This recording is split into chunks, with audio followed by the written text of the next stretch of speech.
A gente teve um probleminha para o Dom Jeremias, o nosso arcebispo metropolitano, ter o nosso áudio, conseguir me ouvir para conversar com a gente. Probleminha solucionado. Mostra rapidinho primeiro só o outdoor para mim, para quem está ligando agora. 1h45. Outdoors como esse aqui, ó, foram espalhados pela cidade. Dom Jeremias, exigimos o retorno das missas. A igreja não é um cliente do Estado, nenhum bispo tem o direito de banir a Eucaristia desta forma. Cardeal Miller, até quando ficaremos longe da Santa Missa? brasilcatólico.org. Para você entender como é que está essa questão legalmente, a proibição para missas, para cultos, para qualquer cerimônia religiosa presencial foi do governo do Estado, que na última semana editou uma nova medida, um novo decreto, assinado pelo secretário de Estado da Saúde, Beto Preto, pelo governador Ratinho Júnior, autorizando essas celebrações, desde que elas tenham 30% da capacidade do local apenas e mantenham uma distância de 2 metros na frente, atrás, dos dois lados, de cada um dos frequentadores. Então, essas missas poderiam acontecer. O COESP fez uma reunião aqui em Londrina, debateu esse assunto e o prefeito Marcelo Bellinati autorizou a volta das cerimônias religiosas. Muitas igrejas evangélicas já estão fazendo cultos. E aí, Dom Jeremias, o senhor passou uma recomendação para os padres de toda a arquidiocese para não voltar com essas missas presenciais, e o senhor disse que volta a discutir esse assunto no próximo dia 15 de junho. Eu já dei a minha opinião aqui, Dom Jeremias, e eu acho que nesse momento não seria realmente seguro fazer uma celebração onde a gente sabe que o público das missas é um público um pouco mais velho, que está dentro do grupo de risco da doença. Esse é o principal fundamento, essa foi a principal preocupação que o senhor teve. Por que o senhor optou por não voltar com as missas agora? Boa tarde, obrigado por nos atender. Muito boa tarde, Juliano. Então, eu agradeço, em primeiro lugar, a possibilidade de poder dizer alguma coisa sobre essa questão que acabou surgindo aí e que, certamente, muita gente está incomodada com isso. Porém, de maneira sucinta, mas com o suficiente, a suficiente fundamentação, eu gostaria de dizer o seguinte: em primeiro lugar, que nós não estamos nos pronunciando contra a Eucaristia. Aliás, a Eucaristia, ela é a vida da igreja. A Eucaristia faz a igreja e a igreja faz a Eucaristia. Ela é a realidade mais profunda da nossa fé. O corpo e o sangue do Senhor que morreu na cruz pela nossa salvação. Bem, a Eucaristia, ela foi instituída pelo próprio Cristo, né, com dois objetivos principais. O primeiro, para nos alimentar na nossa caminhada, no discipulado, no seguimento de nosso Senhor Jesus Cristo, e também, né, uma segunda grande questão, digamos assim, é para nos preparar, nós cristãos nos prepararmos para, de fato, podermos colaborar na construção do reino de Deus aqui nessa terra. Ora, a gente tem que combater, outras horas a gente tem que colaborar para que esse reino de Deus possa continuar acontecendo na história da humanidade e também na história do nosso povo que está muito perto de nós, que está muito perto da gente, que é a nossa base. Bom, então, com relação a isso, eu queria dizer, em primeiro lugar, que a questão do coronavírus em Londrina não está muito tranquila. Diga-se de passagem que os números estão aumentando. Portanto, nós não podemos brincar. Se o governo estadual disse que sim, atendendo provavelmente a pressões daqui e dali, que a gente sabe muito bem disso, se o governo municipal também atendeu, inclusive o COESP, mas, por exemplo, as notícias que a gente tem é que lá houve muitas vozes dissonantes. É claro que foi feita uma votação, mas houve vozes dissonantes da questão, né? Então, por isso, exatamente, que nós temos, eu queria dizer que nós temos o consenso dos padres.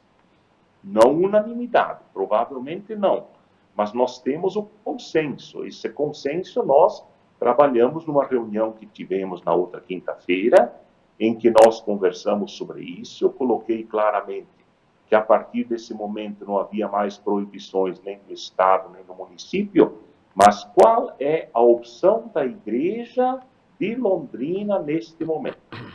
Então, agora a culpa não se coloca nem no governador, nem no secretário estadual, nem no prefeito e nem no secretário municipal, que disseram que poderia, né? Poderia se abrir as igrejas para celebrações. Então, os padres entraram nesse consenso de nós, então, deixarmos de lado as missas presenciais até o dia 15, tendo em vista, inclusive, como a questão está evoluindo. E vamos ver como a questão do coronavírus vai evoluindo nos próximos dias, até o dia 15, até nós tomarmos e termos que tomar a nossa próxima decisão. Portanto, o consenso dos padres, o apoio de muitas pessoas das comunidades que se manifestaram, inclusive altas autoridades de Londrina, se manifestaram exatamente agradecendo a igreja pelo fato de estar dando ainda uma colaboração, um passo no sentido de que o nosso povo, nesse momento, não se aglomere por causa das celebrações, assim por diante. Arcebispo. Decidimos então, pensamos que a missa presencial é tirar a pessoa de casa. Se por um lado você diz as pessoas não saiam de casa, e nós saímos convocando as pessoas para sair de casa, para aglomerar e, portanto, promover o vírus, o coronavírus, que se está mostrando um vírus que mata. Então, Arcebispo, o senhor deve ter visto. Nós estamos optando. A gente está só com um probleminha aqui no contato com o arcebispo.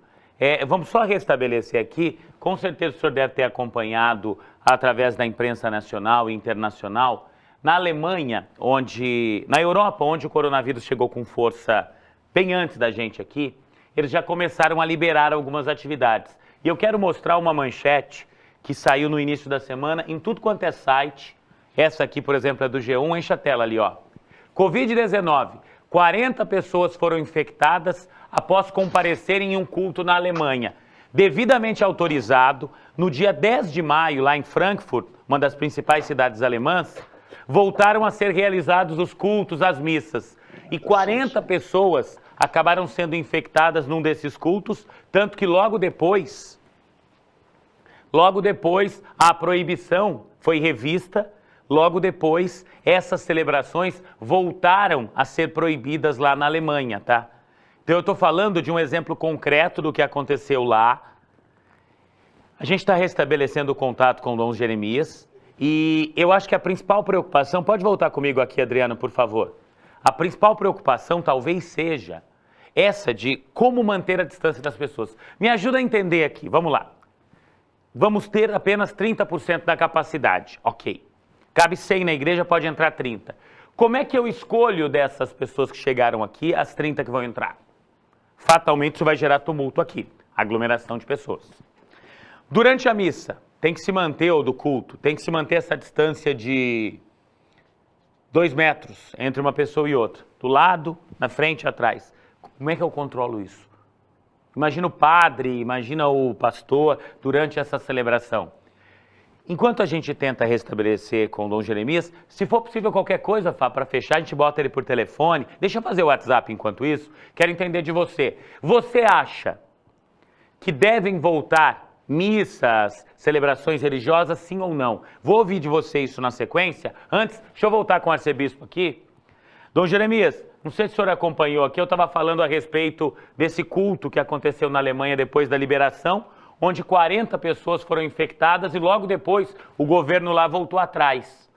Não pode mais acontecer esse tipo de celebração religiosa presencial. A preocupação é essa, né? É difícil impedir que as pessoas fiquem próximas, é difícil controlar o acesso de 30% da capacidade do prédio, né? Sim, exatamente. Essa é uma das questões que os padres levantaram. Como que de maneira correta nós vamos fazer isso acontecer? sem ferir, de repente, ainda mais pessoas, comunidades que já estejam sofrendo por conta do coronavírus. Então, eu penso, eu continuo apoiando. Claro que fui eu que assinei, mas eu tenho o apoio dos padres, eu tenho o apoio de comunidades, de autoridades, né, que a gente tem tranquilidade nesse momento. Eu convido a todos, a comunidade católica sobretudo, para que nesse momento cultive a sua fé. Nós temos tantos outros elementos em que podemos continuar cultivando a nossa fé dentro das nossas casas, que é o caso da Palavra de Deus, é a devoção à Nossa Senhora, é também essa ideia de igreja doméstica, são as celebrações eucarísticas online com a comunhão espiritual e, sobretudo, a questão da caridade, né? Que todos nós já estamos vendo aí, que vai exigir muito do nosso povo, muito das nossas comunidades cristãs, católicas, das igrejas como um todo, para que a gente possa estar aí ajudando a servir o nosso povo nesse momento difícil provocado pelo coronavírus. Isto é Eucaristia. Estarmos agora a serviço do nosso povo, talvez seja a melhor celebração eucarística que nós possamos celebrar nesse momento da nossa história. Arcebispo, só tenho uma última dúvida, queria saber do senhor. Eu, particularmente, já disse aqui como católico, apoio essa medida, acho que não há segurança nesse momento para voltar com as celebrações presenciais. Vou querer ouvir de você no WhatsApp. Só uma dúvida, como oferecer a hóstia consagrada, como fazer a Eucaristia com segurança no momento desse? Vamos imaginar que o senhor tivesse decidido voltar com as celebrações. Vamos lá.